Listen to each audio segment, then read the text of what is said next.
Hollywood's coolest effects. Hi, my name is Ryan Conley. I'm the star producer and the director of the show you're about to see. Film Riot on VHS-C, take one, marker. In 1988, I turned 6 years old and my dad brought home our first video camera, a brick of a thing that sat on your shoulder with what looked like a giant cassette tape shoved in the side compartment, and a viewfinder to see into another world, which was right in front of you but somehow felt completely different. For a kid like me, it let me focus in on one idea, which I couldn't articulate at the time, but it was all about conveying an idea to a future audience. And my story isn't unique. If you're watching this, I bet you can relate. Filmmaking is in our DNA. The main difference in this specific story for people is the capture device used to imagine their dreams for the first time. I've always heard my heroes talking about cutting their teeth on 8mm film. That was the spark of the DNA for them. But for me, it was VHS and VHS-C, two formats with a specific style that remind me of that spark still. So consider this a love letter to an all but dead technology. But I would walk 500 miles and I would walk 500 more to be the man who walked 1,000 miles to fall down at you. Well, let's just get into it then.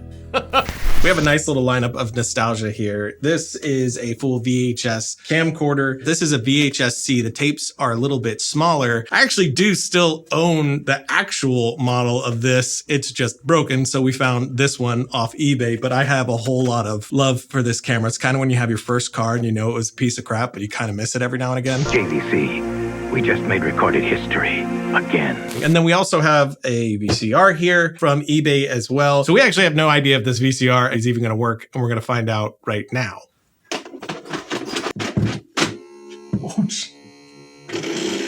I mean, that's not what you want to hear.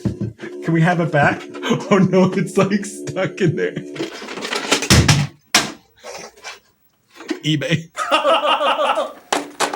I got a lot of mileage out of that little JVC. At least 100 shorts were shot on that thing, all terrible and all with that very specific VHS look that I love to this day, which if you watch the show, you know we've loved replicating that style since the beginning. Boy, Tommy Tiger Fine, that's the name. Early on, we would get the look through overlays, then there were plugins. Now we even have this very solid iPhone app, all of which will give you a version of that old school VHS feel. But we're gonna put them up against the real thing. This gorgeous JVC VHS-C and this very old Magnavox VHS camcorder, which both of these are giving us massively different looks, especially since the VHS camera is pretty beat up at this point, which adds a bit more of that charm. So I have it all set up, it's turning on. You got some sweet features here, man. You got like auto and manual focus. You can fix your white balance. This thing's state of the art. But when you push record, it turns itself off. So there is that.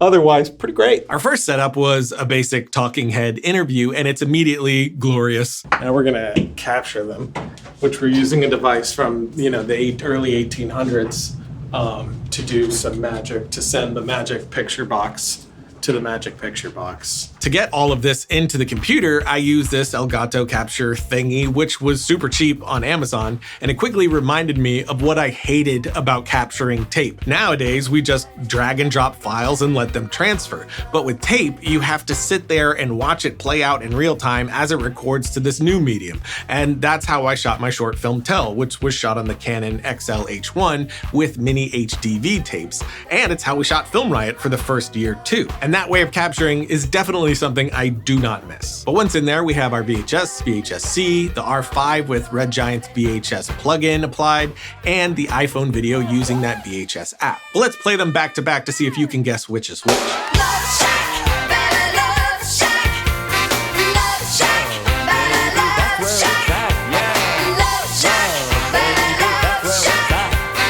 It's pure nostalgia pouring into my eyeballs, and I love it, which, speaking of nostalgia, before I give you those answers, all of the great nostalgic music that you've been hearing that you likely recognize is all from Licked, which is the one place that makes getting popular, known music for your projects possible. Hold on now. Let's hear a word from our sponsor. Imagine using the greatest love songs by the greatest voices of our time.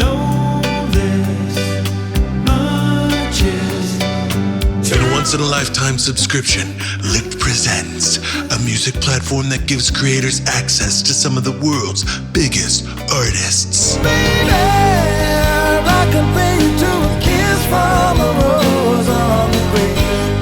Whether you're a YouTuber with millions of subscribers or just starting out, you can choose from the 1 million plus mainstream tracks from classic names like Madonna and Tina Turner to artists of today like Justin Bieber, Dua Lipa, Coldplay, and many more. It must have been love, but it's over now. But the hits don't stop there. Licked has the biggest music catalog for creators with 100,000 stock music tracks for any situation. And of course, that access to the biggest artists to take your production quality up whilst being protected from copyright claims. Wherever you go, whatever you do, I will be right here waiting for you. Everyone knows audiences watch longer and engage more when your viewers recognize that mainstream music, which touches the soul with positive sentiment. And all of that can help your channel grow. But wait, there's more. Use our link below when signing up for Licked and get 14 days free stock music and 50% off your first mainstream chart track. And that is a limited time offer, so be sure to jump on now. Stock licenses can also be used on any social platform with unlimited usage, and by supporting Licked, you are supporting the artist as well. Go to Licked now and start turning your tomorrow into today. Licked really is amazing. I've never used anything quite like it. It's consistently shocking to me to see what sort of well-known artists and tracks are on there that you can just use for really cheap. So check that out in the notes below.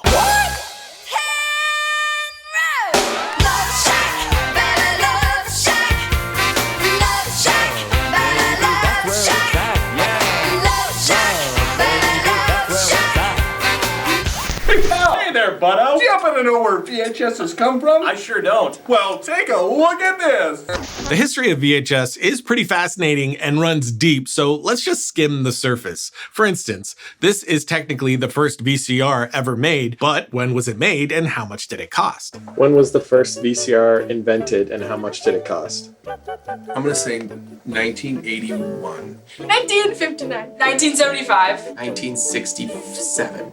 Yes. And it cost $500. 4,000. 5,000? $600. $50. $50?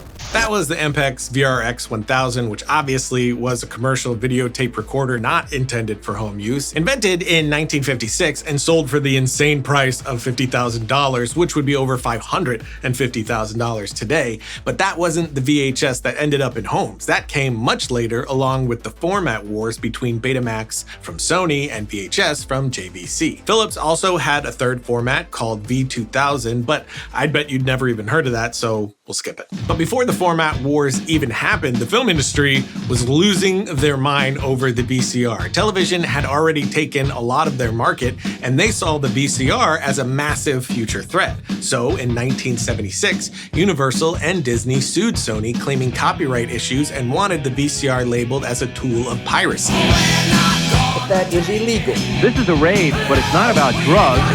It's about home video.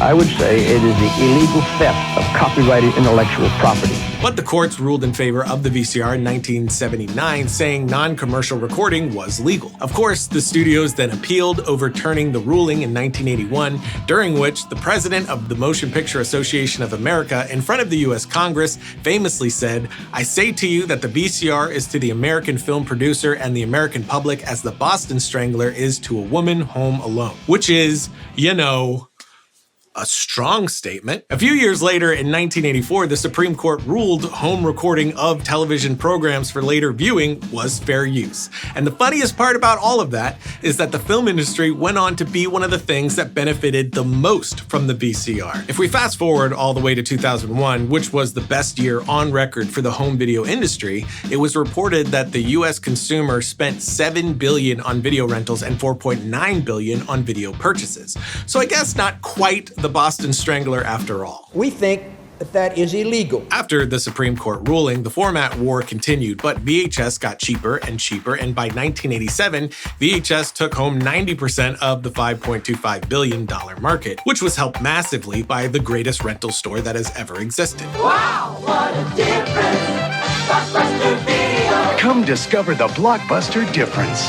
If you grew up in the era of VHS and were a movie lover like me, the holy of holies was Blockbuster Video, a sanctuary filled with aisles and aisles of dreams on magnetic tape, and honestly is one of the big factors for my VHS love. It was a communal experience, you and a bunch of strangers all searching for the right movie for the night, and as a kid, I'd sneak over to the horror section to look at box covers my parents didn't want me to, flip to the back and read what the movie was about. It really was a bit of magic as a kid, so much mystery everywhere. And once you selected your film, or if it was a new release, you were lucky enough to find one in stock, or call in advance and beg the Blockbuster employee to hold the freshly returned copy for you, you'd take it home and pull out this VHS tape. So as a kid, not knowing any better, I felt like I was making movies on the same thing movies were made on. But going back to our tests, we have the VHS, VHS-C, the iPhone, and our R5. Next up, we're going to test some dramatic lighting, low light, and direct sunlight. Why? Because I want to. Well, here's an idea. Let's put these three beauties to the test. Let's do it. For the dramatic lighting, we went with some strong colors and more contrast, and I actually love how the VHS-C looks. Love it a lot. In fact, if we go back to the interview, I was also pretty surprised at how much detail the VHS-C had when I zoomed all the way in. Wow, 22 times X zoom. Nice. Which of course none of this is anywhere near the detail we have in today's cameras, even my iPhone. And I do get how illogical it is that I'm fawning over lesser image quality, but yeah, lay off. But just as before, the plug-in and iPhone recreations just aren't getting us all the way there. They both do a great job of giving that vibe, but I wasn't able to really nail that nostalgic hit that comes from the real thing. And with the plugins, if I just go straight with the VHS plugin, it's great, but it's pretty clean, keeping the quality overall and just degrading slightly. So I added on the AV Club plugin and the analog one as well, both inside of Red Giant's universe, and I'm pretty sure they're intended for text, but it gave me some good results with taking the look much further. With the low light shots, both actual VHS cameras are pretty terrible, which isn't even slightly surprising. The VHS-C will hunt for focus as well in low light, which I remember driving me nuts as a kid. And the exterior shots have this amazing eyewitness interview from the 90s feel. We also tested keying with the VHS cameras, and that went about as good as you would expect, but it was all insanely fun, and honestly, there's something there for me. The visuals of these mediums still hold a flair, and just revisiting this workflow did reignite some of that original feeling toward creating that I had in the early years. So we decided to use all of this to make some assets that we can use on a normal basis. We have the TV set up here, connected to a VCR and my VHS-C camera, and we're doing different things to get specific looks out of this. First, we're blacking out the entire room so we can film just the screen. We're getting a lot of variation of that great static just by filming the screen, changing the channels, messing with cables, and then we have different recordings from the VHS-C that we can play back, rewind, fast forward for even more unique looks.